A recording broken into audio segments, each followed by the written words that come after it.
How They Croaked by Georgia Bragg, George Washington.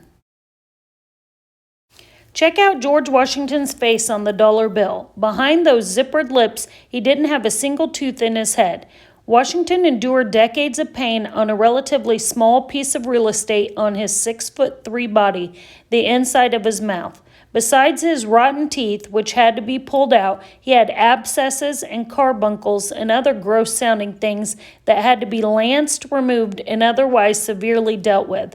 Washington's dentist was anyone with a pair of pliers, and all his dental work was done without any medicine to kill the pain because it hadn't been invented yet. Washington never complained, but let's just figure it hurt a lot. And at the end of his life, it was something inside George Washington's mouth that killed him. Washington was born in Virginia in 1732.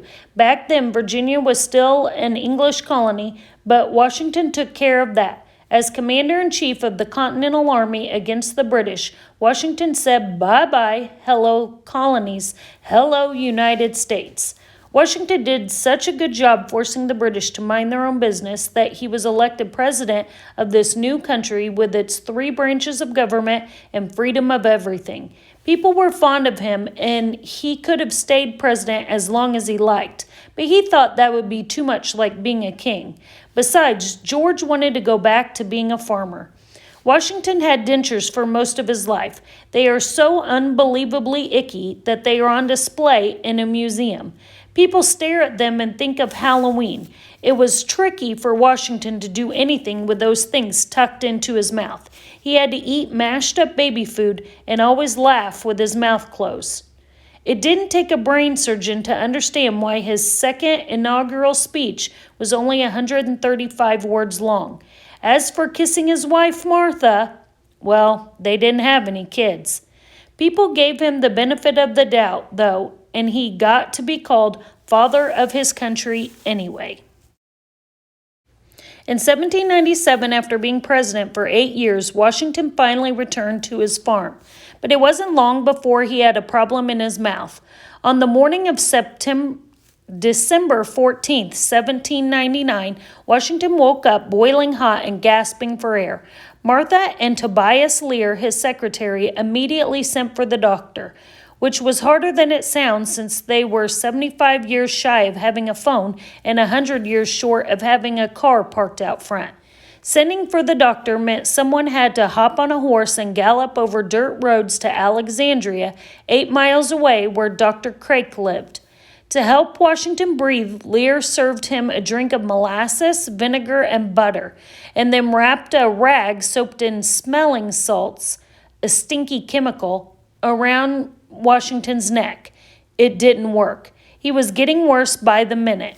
Lear got Mr. Rawlins, the overseer, to help. The 2 of them did what Washington instructed them to do, and it was exactly what everybody expected too. They took a sharp, double-edged knife called a bloodletting blade and cut deep into a vein in Washington's arm so that his blood flowed out into a bowl. They got half a pint of blood out of him. This was called bloodletting, and it had been performed on sick people for about a gajillion years. Doctors thought that bad blood accumulated and stagnated in the body and needed to be removed. Except they overlooked a couple of things. Number 1, it was painful, and number 2, it made patients feel worse. Nobody seemed to notice those things until the early 1900s when doctors finally quit doing it. When Dr. Craik arrived a few hours later, he saw Washington struggling for every breath. Dr. Craik used his advanced medical knowledge to give Washington the blister beetle treatment. Highly poisonous beetles were ground up and smeared all over George's neck. This made a field of blood blisters across Washington's neck that Dr. Craik then drained.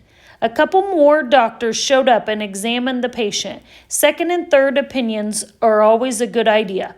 Washington was almost dead by then. He couldn't speak, and he was drooling profusely. Putting their medical noggins together, they decided to give him a second blistering and another good bleeding. Hey, thanks for coming. In 1799, even on a good day, medicine was a crapshoot. Washington had top-of-the-line medical care, but without even a tongue depressor or a thermometer in their bags, it was close to impossible for his doctors to diagnose what was wrong with Washington, much less figure out how to fix him. So, like three blind mice repeatedly banging into the same dead end in a maze, the doctors bled him again and again, draining a total of about 80 ounces of blood out of Washington. A grown man has only 192 ounces of blood, and taking away Washington's oxygen-carrying blood was a ginormous mistake, considering he had been slowly suffocating since dawn. Washington's doctors tried a couple more remedies from hell. He got a dose of calomel, mercurous chloride, that made him go to the bathroom. Then they gave him tartar emetic, a chemical made him throw up. With those two treatments, everything inside Washington's stomach made a beeline for the nearest exit. And since there was no bathrooms in 1799, Washington had to emergency poop and puke into bowls right next to his bed. By the end of the day, Washington was running on empty. He begged, "You had better not take any more trouble about me, but let me go off quietly. I cannot last long."